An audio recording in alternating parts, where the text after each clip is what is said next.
عزیز دوستوں، بزرگوں اور بھائیوں، کچھ چیزیں ایسی ہیں جن کا قرآن مجید نے بارہا تذکرہ فرمایا ہے۔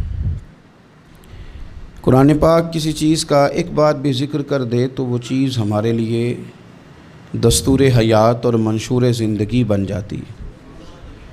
لیکن اگر اللہ تبارک و تعالیٰ کسی چیز کا بار بار تذکرہ فرمائے تو معنی یہ ہے کہ اس کی ہمیں بہت ہی زیادہ ضرورت ہے۔ ان چیزوں میں سے ایک چیز صبر ہے۔ قرآن پاک نے 100 سے زیادہ مرتبہ صبر کا تذکرہ فرمایا۔ اتنی بڑی بات کو سمجھیے گا کہ 100 سے زیادہ مرتبہ قرآن پاک نے تذکرہ کیا ہے صبر کا، اور مختلف انداز میں۔ کہیں فرمایا کہ وَبَشِّرِ الصَّابِرِينَ، اے محبوب صبر کرنے والوں کو خوشخبری سنا دیجیے۔ کہیں فرمایا ان اللہ مع الصابرین، بے شک اللہ صبر کرنے والوں کے ساتھ۔ تو مختلف انداز میں، مختلف طریقوں سے اللہ تعالیٰ نے صبر کا تذکرہ فرمایا۔ سوسائٹی کے اندر، معاشرے کے اندر اور مسلمانوں کے اخلاقی رویوں کے اندر اگر صبر کو داخل کر لیا جائے تو ہم محسوس کریں گے کہ ہماری زندگی نہ صرف یہ کہ آسان ہو گئی ہے بلکہ محبتوں والی ہو گئی ہے، چاہتوں والی ہو گئی ہے۔ ہمارے رشتے ایک دوسرے سے ٹوٹ نہیں رہے بلکہ بننا شروع ہو گئے۔ تھوڑا سا صبر بہت ساری چیزوں کو ٹوٹنے سے بچا لیتا ہے۔ قرآن مجید کی جو آیت کریمہ میں نے تلاوت کی، یہ سورہ آل عمران کی آخری آیت ہے۔ اللہ تعالیٰ نے فرمایا یا ایھا الذین آمنوا اصبروا وصابروا، اے ایمان والو صبر کرو، صابر بنو۔ اے ایمان والو صبر کرو اور صابر بنو۔ کیا مطلب؟ پہلے صبر کا مطلب یہ ہے کہ اگر تمہیں کوئی ذاتی تکلیف پہنچے تو اس پر صبر کرو۔ وصابروا، اس کا معنی یہ ہے کہ اگر دشمن کے مقابلے میں کسی اور کی طرف سے کوئی تکلیف آئے تو اس پر بھی صبر کرو۔ پھر فرمایا ورابطوا، اور ہمیشہ کمر بستہ رہو، اسلامی سرحدوں کے پہرے دار رہو۔ واتقوا اللہ، اللہ سے ڈرتے رہو۔ لعلکم تفلحون، اس امید پر کہ اللہ تمہیں کامیابی عطا فرما دے، تم فلاح پا جاؤ۔ یا ایھا الذین آمنوا اصبروا وصابروا، اے ایمان والو صبر کرو اور صابر بنو۔ صبر کرو، صابر رہو، یعنی جو ذاتی تکلیف آئے اس پر بھی صبر کرو۔ اور مصابرہ کا معنی سامنے سے آنے والی تکلیف، اگر بیماری آ گئی، کوئی پریشانی آ گئی، کہیں کوئی اپنا دنیا سے چلا گیا تو یہ ذاتی تکلیف ہے، اس پر بھی صبر کرنا۔ اور اگر اپنوں نے، بیگانوں نے کوئی تکلیف پہنچا دی، کوئی اذیت دے دی، وہ اذیت کئی صورتوں میں ہو سکتی ہے۔ تانا بھی ایک اذیت ہے، طنز بھی ایک اذیت ہے، کسی شخص کے بارے میں غلط کلمہ کہنا بھی ایک اذیت ہے، اور مقابلے میں کھڑے ہو جانا، لڑائی کرنا، یہ بھی ایک اذیت ہے۔ اس پر بھی صبر کرو۔ ورابطوا، اور اس طرح کرو کہ کمر بستہ رہو، جد و جہد کرتے رہو۔ واتقوا اللہ، اللہ سے ڈرو۔ لعلکم تفلحون، تاکہ تم کامیاب ہو جاؤ۔ صبر جب آپ کرتے ہیں نا اور صبر کا ارادہ کرتے ہیں تو اللہ تعالیٰ صبر کی توفیق بھی عطا فرماتا ہے۔ ہم نے یہ دیکھا ہے کہ ہمارے پاس نعمتوں کی کمی نہیں، ہمارے فریزر خوراک سے بھرے ہوئے ہیں، ہمارے دسترخوانوں پہ انواع و اقسام کی چیزیں چنی ہوئی ہیں، ہماری الماریوں میں کئی ہمارے لباس تیار شدہ لٹکے ہوئے ہیں، ہماری جیبوں میں ہماری ضرورت کا سرمایہ اللہ نے ہمیں دے دیا ہے۔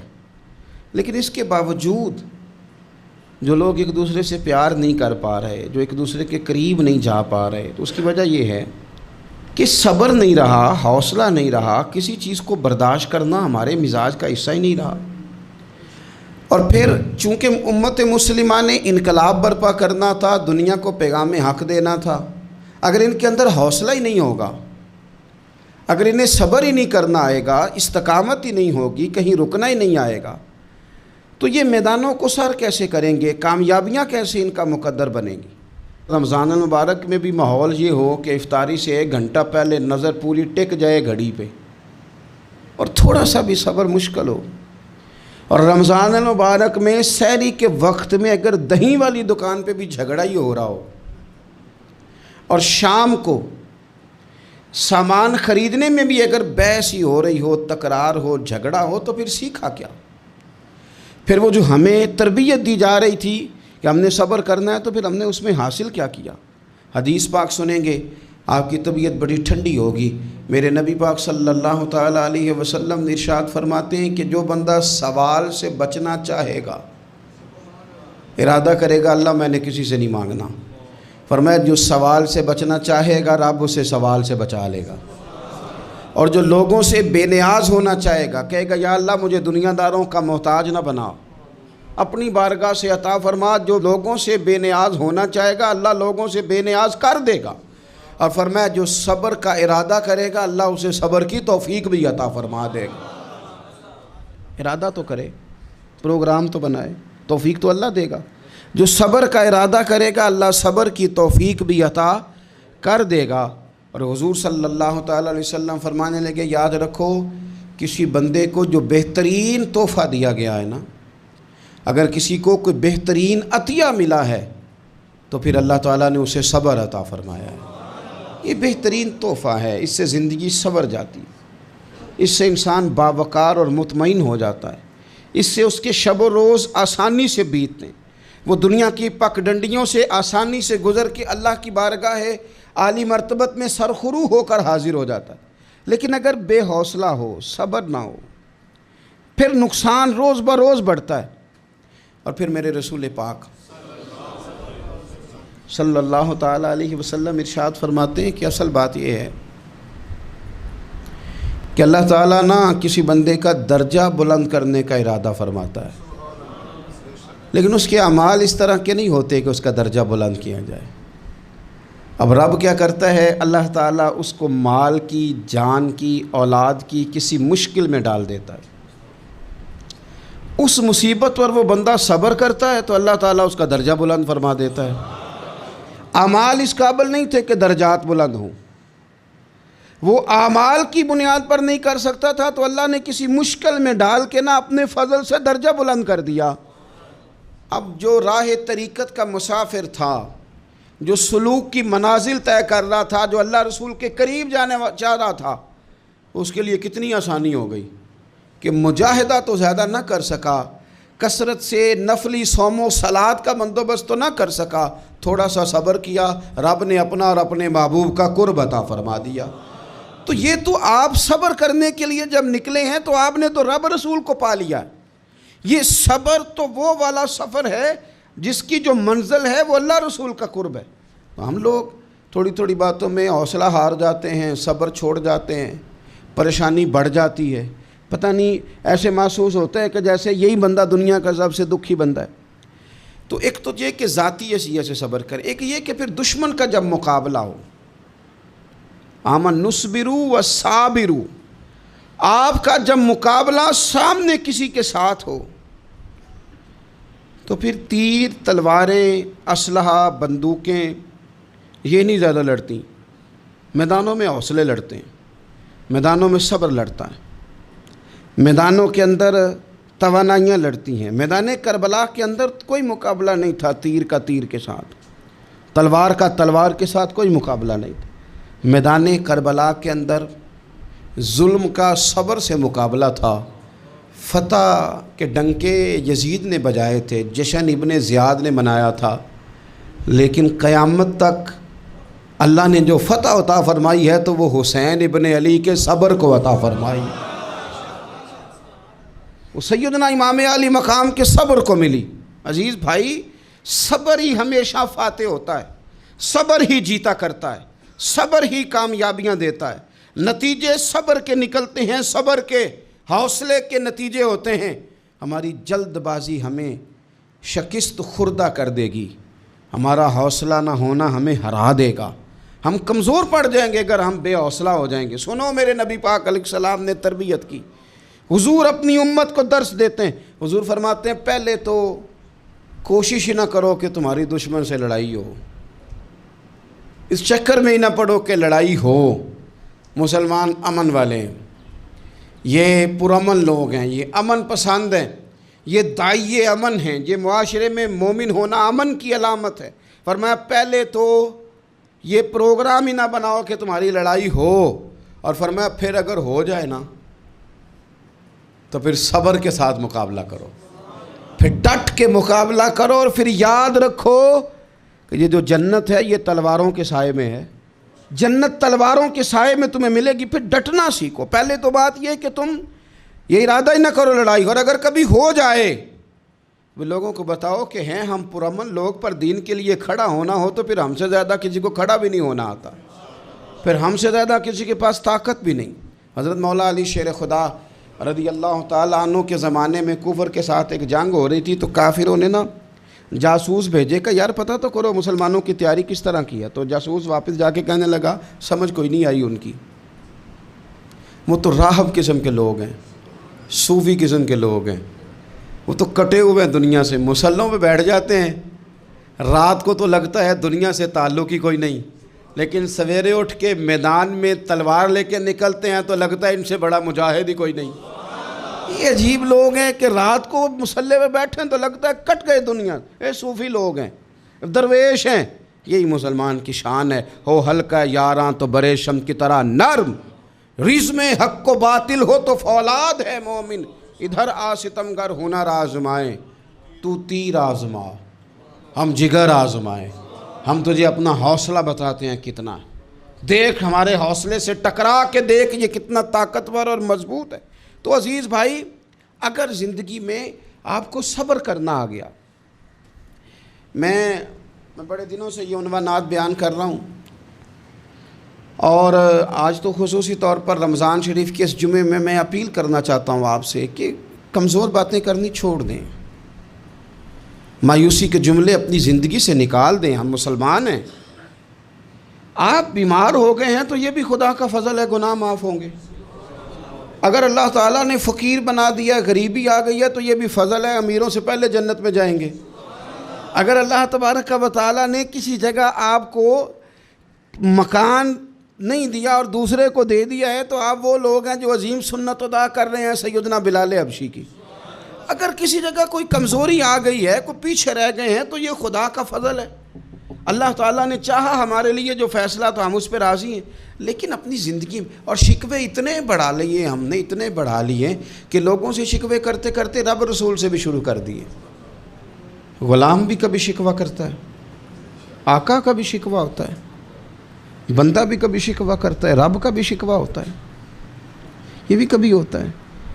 آپ نہ مانے پر یہ شکوہ ہے کہ میں بڑے ڈاکٹروں کے پاس گیا ہوں آرام نہیں آیا، نہ مانے پر یہ شکوہ ہے میں نے کبھی کسی کو ستایا تو نہیں پر میرے حالات نہیں ٹھیک ہوتے۔ آپ نہ مانے پر یہ شکوہ ہے کہ فلانے کے پاس دولت زیادہ ہے، اس نے پتہ نہیں وہ آگے نکل گیا اور میں پیچھے رہ گیا، نہ مانے پر یہ شکوہ ہے۔ کس سے کر رہے ہو؟ رب رسول سے؟ او آس بولے تے دی مہربانی اساں تے لاڈ ہی لڑاونے نے۔ کس سے شکوہ کر رہے ہو؟ خدا کے بندو، غلام غلامی کرتے ہیں، شکوے کرتے ہیں کوئی؟ حضرت ام سلمہ رضی اللہ تعالیٰ عنہ، شوہر کا نام ہے ابو سلمہ، بیٹے کا نام ہے سلمہ، کہتی ہیں میں، میرا شوہر، میرا بیٹا، تینوں، چھوٹا بیٹا میرا، ہم نکلے مکہ مکرمہ سے مدینہ طیبہ جانے کے لیے۔ ایک کی بیٹا ہے، خاندان جمع ہے، شوہر کی گود میں بیٹا، اونٹ کے پیچھے میں۔ فرماتی ہیں مدینے کی سرحد آ گئی تو میرے میکے والے آ گئے، کہنے لگے ابو سلمہ نہیں لے جانے دیں گے مدینے اپنی بیٹی کو۔ میں نے کہا میں مسلمان ہوں، میں تو اپنے شوہر کے ساتھ مدینے جاؤں گی۔ انہوں نے کہا نہیں جا سکتے، تو نے جانا ہے تو جا، ہماری بیٹی نہیں جائے گی۔ زبردستی مجھ سے انہوں نے مجھے میرے شوہر سے الگ کیا۔ کہتی ہیں پھر میرے شوہر کے قبیلے والے آ گئے، وہ کہنے لگے اگر تم اپنی بیٹی کو نہیں نہ جانے دیتے تو یہ جو ہمارا پوتا ہے یہ ہماری نسل ہے، تمہارا نہیں، اسے ہم نہیں جانے دیں گے۔ وہ بچہ اپنی طرف کھینچتے تھے، میں اپنی طرف کھینچتی تھی، مدینے کی سرحد پہ۔ یہ جھگڑا زمین کے لیے نہیں ہو رہا، مکان کے لیے نہیں ہو رہا، حضور کے مدینے جانے کے لیے ہو رہا، حضور کے مدینے جانے کے لیے ہو رہا، مدینے جانے کے لیے ہو رہا۔ لنگ کئی مہینے تے برس گئے تے تیری دید نو دیدے ہی ترس گئے، انہوں نے بچہ کھینچا، میں نے اپنی طرف کھینچا، میرے بچے کا بازو اتر گیا۔ فرماتی ہیں میرے شوہر مدینے چلے گئے، بیٹا میرا میرے سسرال والے لے گئے، مجھے میکے والے لے گئے۔ آج بھی کچھ سیانے بندے کہتے ہیں اس کو نکال دو اور بچے چھین لو۔ ان کا بھی خیال تھا کہ بیٹا لے جائیں گے نا تو ابو سلمہ بھی مدینے سے واپس آ جائے گا، یہ بھی واپس آ جائے گی۔ او یار، اتنا بڑا بھی ظالم کوئی نہیں ہوگا جو ماں باپ سے بچے جدا کرے۔ فرماتی ہیں کہ وہ لے گئے چھین کے، میں میکے چلی گئی۔ لوگ روٹی کھاتے تھے، میرے حلق سے نہیں گزرتی تھی۔ زمانہ سویا کرتا تھا، میں سو نہیں پاتی تھی۔ بیٹا کہاں، شوہر کہاں، میں کہاں۔ ام سلمہ کتنی دیر تکلیف کاٹی؟ جناب ام سلمہ کہنے لگی لوگوں 1-2 دن نہیں، پورا سال بیت گیا، پورا سال، پر جے سونا ہی میرے دکھ وچ راضی، جے سونا ہی مارو مارو مینوں مار مکاؤ، میں کوئی عذر نہ پیش لے آواں، او جے سونا ہی میرے دکھ وچ راضی، پھر سکھ نو چلے ڈاواں۔ فرمایا سال بیت گیا، لوگ صبح اٹھ کے کام کاج پہ لگ جاتے، کپڑے بدلتے، ڈیوٹیاں کرتے، اور میں سویرے اٹھ کے اس جگہ آ جاتی جہاں میرا شوہر اور میرا بیٹا بچھڑا تھا۔ میں سارا دن روتی، آہوزاری کرتی، حضور کے مدینے کی طرف منہ کر کے میں تڑپتی۔ سال بیت گیا، سال، ایک ہفتہ نہیں نکلتا بچوں کے بغیر۔ بڑے بڑے سیانے لوگ پردیس جاتے ہیں تو بچوں کی فوٹو دیکھ دیکھ کے روتے ہیں، لیکن کہتی ہیں ماں تھی، بیٹا بچھڑا اور پھر بیٹا بیمار ہو اور ماں سے جدا ہو، کتنی تکلیف کا منظر ہے۔ آپ فرماتی ہیں کہ 1 سال بیت گیا اور میں نے کسی کی منت نہیں کی، میں نے کوئی شکوہ نہیں کیا، اس لیے کہ جس حال میں رب و رسول رکھیں۔ یہ حوصلہ، یہ صبر، یہ توانائی 1 سال کے بعد میرے چچا کا بیٹا میرے پاس سے گزرا، تڑپتے دیکھ کر کہنے لگا میری بہن تو سارا دن روتی رہتی ہے۔ تو میں نے کہا بھائی تمہیں کیا بتاؤں، اس کا شوہر چلا جائے، بیٹا جدا ہو جائے، وہ کیا کرے گی؟ فرماتے اس نے جا کے میرے باپ سے، اپنے والد سے، میرے خاندان والوں سے کہا اس کی سزا کب ختم ہوگی؟ اس غریبنی کا قصور یہ ہے کہ یہ مدینے والے کا کلمہ پڑھتی ہے، اس کی غلطی یہ ہے کہ یہ مسلمان ہو گئی ہے، دین حق قبول کر لیا ہے، کیوں نہیں تم خیال کرتے؟ کہتے ان کے دل نرم ہوئے، وہ رضامند ہوئے مجھے مدینے جانے پہ۔ پھر اس نے کوشش کی میرے سسرال پیغام بھیجے، کب بس کرو، اور بچہ تو چڑیا کا جدا ہو جائے تو وہ تڑپا کرتی ہے، اور تم نے ایک جیتی جاگتی ماں کا بیٹا جدا کیا ہے۔ وہ بھی نرم ہوئے، رب نے اسباب بنائے، میرا بیٹا مجھے ملا۔ کہنے لگے تو رہ جا، میں نے کہا نہیں، تم مسلمان نہیں ہو، تمہیں پتہ نہیں نا، میں یہاں نہیں رہ سکتی، مجھے مدینے ہی جانا ہے۔ اکیلی اتنا سفر، جنگلوں کا رستہ، پہاڑی رستہ طے کر لو گی؟ میں نے کہا میں کر لوں گی۔ جنوں ویکھ کے ٹھر دیاں اکھیاں نے تو جنوں ویکھ کے ٹھر دا سینہ ہے، ربا تیری ساری خدائی چ ایک کی تے شہر مدینہ ہے۔ کہتی میں اونٹ پہ بیٹھی، بیٹا میں نے گود میں بٹھا لیا، میں سفر کرنے لگی، پر دل میں کھٹکا تھا کہ اتنا لمبا سفر، بیٹا چھوٹا ہے، کیسے کروں گی؟ کہتے مجھے عثمان بن طلحہ مل گئے، کہنے لگے کہاں جا رہی ہو بہن؟ میں نے کہا مدینے۔ کہنے لگے اکیلے جاؤ گی؟ میں نے کہا جانا تو ہے نا، کوئی ساتھ چلے نہ چلے پر شہر رسول تو جانا ہے نا۔ آپ فرماتی ہیں میں نے عثمان بن طلحہ سے نیک بندہ کوئی نہیں دیکھا، میرے اونٹ کی لگام تھام لی۔ جب مجھے اونٹ پہ بٹھاتے تھے نا، اونٹ بٹھا کے چلے جاتے تھے، میں بیٹھ جاتی تھی تو آ کے لگام تھامتے تھے۔ جب کہیں مجھے اتارتے تھے تو اونٹ بٹھا کے چلے جاتے تھے، میں اتر جاتی تھی تو اونٹ کو باندھتے تھے۔ سونا ہوتا تھا تو اونٹ بٹھا دیتے، میں اتر جاتی، وہ دور جا کے لیٹ جاتے۔ فرماتی تھی پھر میرے لیے میرے رب نے اسباب پیدا کیے اور میں مدینہ پہنچی، میں شوہر سے ملی، اور لوگوں میرے نصیب دیکھو، میں رہنے کہاں لگی؟ حضور کے مدینے میں، شہر رسول میں، شہر رہ پائے نظر ہوش میں آ، یہ کوہ نبی ہے، میں حضور کے حرم کی زمین اور قدم رکھ کے چلنا۔ ارے سر کا موقع ہے او جانے والے، مدینے کے خطے خدا تجھ کو رکھے، غریبوں فقیروں کے ٹھہرانے والے۔ کہتی ہے میں وہاں بسنے لگی۔ آپ فرماتی ہیں مسلمانوں شاید مجھ سے زیادہ تکلیف کسی نے نہ سہی ہو، پر دیکھو 1 سال پورا میں تکلیف میں رہی، اور جب میرا صبر سال کو پہنچا، صبر کی عمر 1 سال ہوئی، تو پھر رب نے بندوبست کیا پھر میرے گھر والے بھی نرم ہو گئے، سسرال والے بھی نرم ہو گئے، رب نے میرے آنے جانے کے لیے ایک بندے کا بندوبست بھی فرما دیا، پھر میرا شوہر تک بھی میں پہنچ گئی، مجھے مدینہ الرسول بھی نصیب ہوا۔ 1 سال میں نے صبر کیا تھا، رب نے مجھے مستقل مدینے کا ٹھکانہ عطا فرما دیا۔ لیکن جو بندہ صبر ہی نہ کر پائے، جو صبر ہی نہ، جو کہ جی بڑی دور سے آیا ہوں، بڑی دیر ہو گئی، بڑا ٹائم ہو گیا، کب جا کے مسئلہ حل ہوگا، وہ جو آپ نے بتایا تھا وہ تعویذ کب اثر کرے گا، وہ دعا کب قبول ہوگی، وہ فلانا معاملہ کب، بھئی یہ ڈیٹ تو آپ کو رب رسول ہی دے سکتے ہیں۔ بندہ تو کوئی اطلاع ہی دے گا، پیغام ہی دے گا، دعا ہی کرے گا۔ اگر زندگی میں حوصلہ ہی نہیں ہوگا، اگر آپ کو یہ قرار ہی نہیں آئے گا، ٹھہرنا ہی نہیں آئے گا کسی میدان میں۔ دیکھیں کچھ ایسی اذیتیں ہوتی ہیں جو اذیت ناک ہوتی ہیں، لیکن اگر غلامی میں آ جائے نا آپ تو وہ اذیت ناک نہیں ہوتی، اس چبھن میں مزہ آنے لگتا ہے۔ کئی درد بھی مزیدار ہوتے ہیں، کئی درد بھی، کبھی زخم ٹھیک ہونے پہ آ جائے نا تو اسے چھیڑو تو مزہ آتا ہے، اس لیے کہ کچھ درد بھی مزیدار ہوتے ہیں۔ آتش سے کسی نے کہا تو روتا بڑا ہے، اس نے کہا محبوب کی یاد میں تڑپتا ہوں، ابھی تو ایک دل ہے، میرے تو خواہش تھی کبھی 2 ہوتے نا تو صحیح کر کے تڑپتا۔ رب نے دل ایک بنایا، کہتا وہ مزہ دیا ہے تڑپ نے کہ میری آرزو ہے یا رب میرے دونوں پہلوؤں میں دل بے قرار ہوتا۔ درد میں بھی مزہ ہے، پر شرط یہ ہے کہ لوگ درد میں بھی جینا سیکھیں۔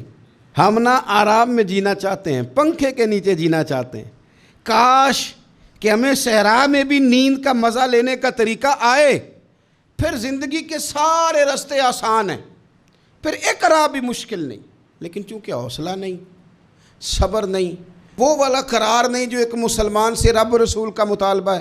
حدیبیہ کے موقع پہ نا نبی پاک صلی اللہ علیہ وسلم نے جو شرطیں کافروں کے ساتھ طے کی تھی نا، حضور نے نور بصیرت سے کی تھی نا، تو انہی شرطوں نے پھر فتح کے باب کھول دیے۔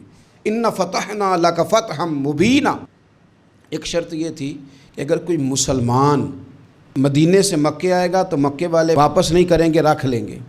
پھر غور کریں، کوئی مسلمان اگر مدینے سے مکے آئے گا تو مکے والے واپس نہیں کریں گے، اور اگر کوئی بندہ مسلمان اپنے آقا کی مرضی کے بغیر مسلمان ہو جائے اور وہاں سے وہ مدینے آئے گا تو حضور پناہ نہیں دیں گے۔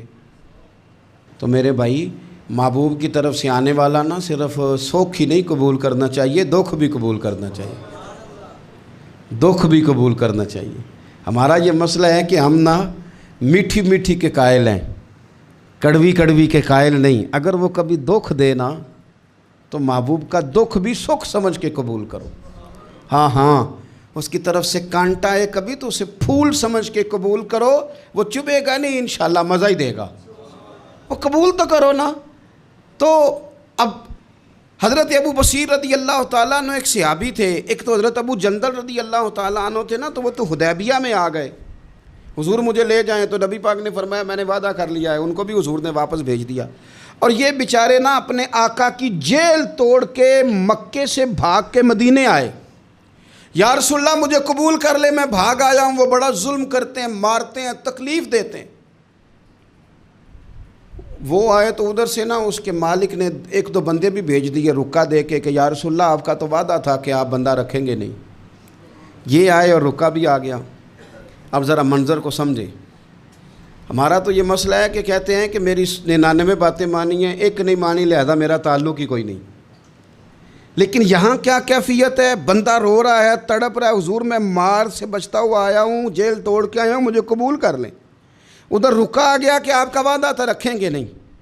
اب یہ کتنا مشکل مسئلہ ہے، لیکن رسول پاک علیہ السلام نے فرمایا ابو بصیر میں نے وعدہ کیا یار تجھے واپس جانا پڑے گا۔ ہوئے ہوئے ہوئے، لوگ تو کہتے ہیں نا کہ وہ پیر صاحب نے کہا تھا تو میرا کام نہیں ہوا، لہذا میری بیعت ہی گئی، چھٹی ہو گئی، ماحول ہی بڑا عجیب ہے۔ حضور نے فرمایا واپس جا، لیکن جے کر یار دے نام دا ملے مینا، پھر انہوں چولی پا لئیے مینے نو پنجے سٹیے نہ، جے کر یار دے نام دا، سامنے والے نے تانا سمجھ کے دیا تھا پر یار کے نام کا تھا نا، اس نے کہا لا صحیح سونے کے نام کا ہے نا، تانا ہوا تو کیا ہوا، جے کر یار دے نام دا ملے مینا، انہوں چولی پا لئیے پنجے سٹیے نہ، تے جے کر یار دے نام دی ملے سولی، پھر جھوٹا جھوٹ لئیے تے پیچھے ہٹیے نہ، جھوٹا جھوٹ لئیے۔ اب لکھنے والے کا بھی اپنا انداز ہے نا، کہتے ہیں یہ بھی میرے لیے جھولا ہی ہے، یہ بھی آرام کی جگہ ہی ہے، جھوٹا جھوٹ لئیے تے پیچھے ہٹیے نہ۔ حضرت ابو بصیر رضی اللہ تعالیٰ عنہ سے حضور نے فرمایا واپس جانا ہے، کہ سونیا ٹھیک ہے، کوئی شکوہ نہیں، کوئی گلہ نہیں، یہ بھی میرے محبوب کا حکم ہی ہے۔ اور کیا بات ہے، میرے نبی وعدوں کے پکے ہیں، کیا بات ہے، حضور نے جو کہا کر کے دکھایا۔ کہتے ہیں میں واپس جا رہا تھا، ایک دو بندے ساتھ تھے، جب مدینے کی حد گزر گئی نا، حضور نے تو کہا تھا نا مدینے میں پناہ نہیں دینی، تو میں نے اس سے کہا یار تلوار بڑی سونی ہے، ذرا دکھانا۔ اس نے دکھائی تو ایک کی میں نے گردن کاٹ دی، دوسرا ویسے ہی بھاگ گیا، اور بھاگ کے حضور کے پاس آیا، جی اس نے تو مار دیا ہے۔ تو سرکار فرمانے لگے میں نے تو وعدہ پورا کیا تھا نا، تم سے نہیں سنبھالا گیا تو معاملہ تمہارا ہے۔ اب حضرت ابو بصیر رضی اللہ تعالیٰ عنہ واپس آئے، عرض کی حضور اب میرے لیے کیا حکم ہے؟ حضور نے فرمایا میاں حکم وہی ہے، مدینے میں ہم نہیں رکھ سکتے، تم مدینے میں صحابہ تھے نا، حضور کی باتوں سے خوشبو لیتے تھے، مدینے میں نہیں رکھ سکتے۔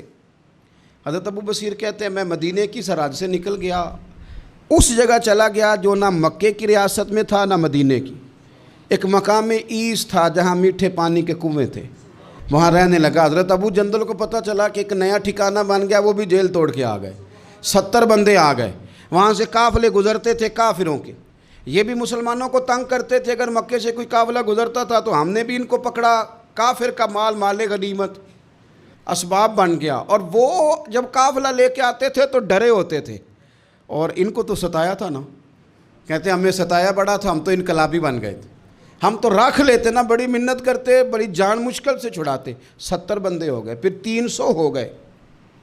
تب وہ بصیر کہتے ہیں دنیا مدینے جاتی تھی لیکن ہم تڑپتے تھے، ہم تڑپتے تھے، روت لنگ گئی ہے پھر باہر آندی تے اج چٹھیاں مدینے آئیاں نہیں، ہم تڑپتے تھے کہ یار کوئی موقع ملے، روز رات کو روتے تڑپتے۔ 300 انقلابیوں کا جتھا صبر سے بیٹھا ہے مدینے کی سرحد پہ، اندر آنے کی اجازت نہیں، پر غلامی میں روز اضافہ ہو رہا ہے۔ صبر دیکھو، غلامی میں روز اضافہ ہوتا ہے۔ تنگ آ گئے کافر، پہلے بڑی ڈینگیں مارتے تھے کہ دیکھو ہم نے کیسی شرط منوائی ہے، کیسی شرط منوائی ہے کہ ان کا بندہ آئے گا تو ہم واپس نہیں کریں گے، ہمارا جائے گا تو انہیں کرنا پڑے گا۔ پھر اتنے تنگ آئے کہ خود آ کے کہنے لگے حضور مہربانی کریں، یہ شرط تو ختم کرے نا، اور ان 300 کو تو مدینے بلائیں، مہربانی فرمائیں۔ حضور بڑے خوش ہوئے، آج غلاموں کے نام پیغام لکھا، غلاموں کے نام پیغام لکھا، چٹھی لکھی حضور نے۔ چٹھی کس چیز کی لکھی؟ آ جاؤ یار مدینے آ جاؤ، چٹھی آئی مدینے آنے کے لیے۔ حضرت ابو بصیر کے نام چٹھی گئی، آ جا یار مدینے، آ جا تیرے نام پیغام سب لائی ہے سرکار نبی سے، اور آیا ہے بلاوا مجھے دربار نبی سے۔ پیغام آیا۔ حضرت ابو بصیر اتنے بیمار تھے کہ نزع کا عالم تھا، لیکن اس عالم میں بھی انتظار تھا۔ اس آخری ویلے اکھیاں میریاں رات تکنائے تیرا تے سجنا کچھ بھی نہیں جانا، یہ پا جاویں ایک پھیرا تے سر میرے تے آن کھلوویں تے پھر پردہ رہ جائی میرا، سوکھا نکلے صاحب ظہوری یہ ویخ لوے مکھ تیرا۔ حضرت ابو بصیر کو نا وہ رکا گیا، حضور کی چٹھی گئی تو یوں چٹھی پڑی، حضور نے فرمایا آ جانا، رستہ کھل گیا ہے، تو آ جا، کھل گیا رستہ۔ دعا فرماؤ مدینے کے رستے کھل جائیں، کرو نا یار دعا مدینے کے رستے کھل جائیں۔ کچھ ایسے ہیں جنہوں نے سارے دکھ سنانے ہی مدینے جا کے ہوتے، کچھ لوگ ایسے ہیں جن کے دل اور کلیجے پھٹنے کو آ گئے، دعا کرو رستے کھل جائیں۔ حضور نے فرمایا آ جا تیرا راہ کھل گیا۔ حضرت ابو جندل کہتے ہیں میں سرانے کھڑا تھا، حضرت ابو بصیر کے خط پڑھا، مسکرائے، اشارے سے کہنے لگے کہ دیکھ میرے نبی کا خط ہے، حضور کی چٹھی میرے نام آئی ہے، پڑھنا۔ تو میں نے بھی پڑھی، پہلے روئے، پھر کلمہ پڑھا، پھر میرا ہاتھ تھاما، روح ہی پرواز کر گئی، ہمیشہ کے لیے، ہمیشہ کے لیے۔ وہ ظاہری جسم کے ساتھ تو مدینے نہ پہنچے، پر قبر میں گئے تو مدینے والے کی زیارت نصیب ہو گئی، قبر میں حضور کی زیارت نصیب ہو گئی، قبر میں۔ حضرت ابو جندل کہتا ہے میں نے جنازہ پڑھا اور اسی مقام پہ جہاں انہوں نے انتظار کیا تھا نا، وہ مقام میں انتظار ان کا مزار بنا، مزار کے ساتھ مسجد بنی، مسجد کا نام مسجد ابو بصیر رکھا گیا۔ انہوں نے اس انتظار میں جان دے دی پر صبر کیا، شکوہ نہیں کیا۔ یارو اتنی شکایتیں، اتنے شکوے، ایک بات میرا اور کرنے کو دل کر رہا ہے۔